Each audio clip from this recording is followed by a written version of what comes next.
সাবেক পানি সম্পদ প্রতিমন্ত্রী কর্নেল জাহিদ ফারুক শামীমকে গ্রেপ্তার করেছে র্যাব।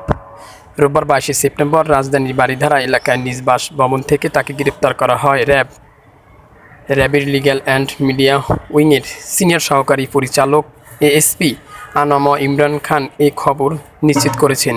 ছাত্র জনতার অভ্যন্তরের মুখে 5 আগস্ট প্রধানমন্ত্রীর পদ থেকে পদত্যাগ করে ভারতে চলে যান শেখ হাসিনা। এরপর থেকেই আওয়ামী লীগ সরকারের মন্ত্রী, প্রতিমন্ত্রী, সংসদ সদস্য এবং আওয়ামী লীগের নেতৃত্বাধীন 14 দলীয় জোটের শরিক দলের নেতাদের গ্রেপ্তার করা হচ্ছে। এখন পর্যন্ত সাবেক মন্ত্রী, সংসদ সদস্য, উপদেষ্টা ও শীর্ষ পর্যায়ের নেতা মিলিয়ে অন্তত 33 জনকে গ্রেপ্তার করেছে। এরই প্রেক্ষিতে সাবেক প্রতিমন্ত্রী জাহিদ ফারুক শামীমকে সোমবার বরিশাল আদালতে প্রেরণ করার উদ্দেশ্যে আসলে সেখানে উৎসুক জনতা এবং সবার দল দেখা যাচ্ছে। কর্নেল জাহিদ ফারুক শামীমকে আদালতে হাজির করার উদ্দেশ্যকে কেন্দ্র করে খণ্ড খণ্ড 2 গ্রুপের মধ্যে হামলাও ঘটে।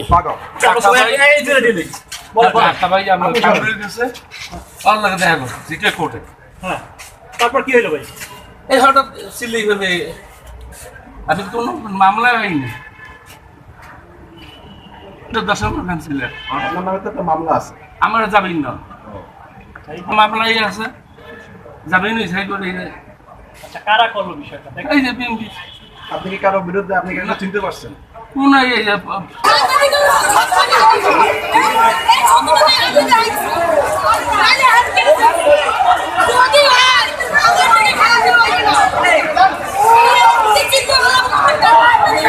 রুবেল বেড়ে সিরিয়াল নেবেনি।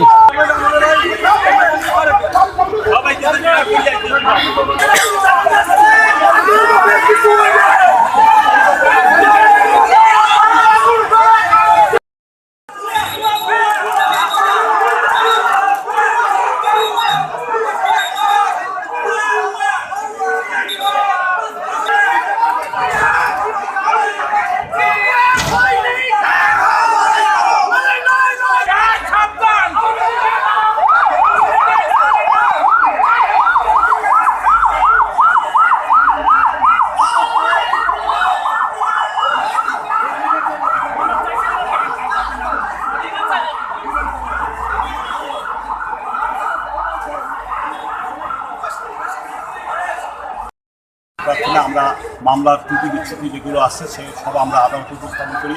বিশেষ করে যে কথাটি এজাহারের ভিতরে বলা আছে তার নির্দেশে এবং তার নির্দেশে এই অপরাধটা সংগঠিত হয়েছে। আমরা প্রমাণ করতে সক্ষম হয়েছি যে উনি ওই দিন তার নির্দেশে মানে কি তার ফিজিক্যাল অ্যাপিয়ারেন্স যদি ছিল না, ওই দিন উনি ঢাকায় ছিলেন। ওনার যে সরকারি কর্মসূচি ছিল সেই কর্মসূচি আদালতে আমরা সাবমিট করেছি। আদালত সেটা বিবেচনায় না নিয়ে তার জামিনের প্রার্থনা নামঞ্জুর করেন এবং সে শারীরিকভাবে অসুস্থ। তার ডিভিশনের ব্যাপারে আমরা আবেদন করেছি। তার সেটা জেল কোড অনুযায়ী যদি সে প্রায়োরিটি হয় সেটা জেল কর্তৃপক্ষ বিবেচনা করে।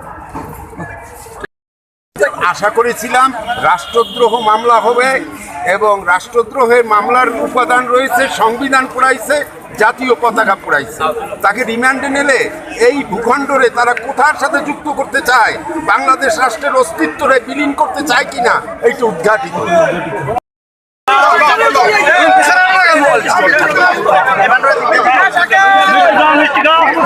ভাই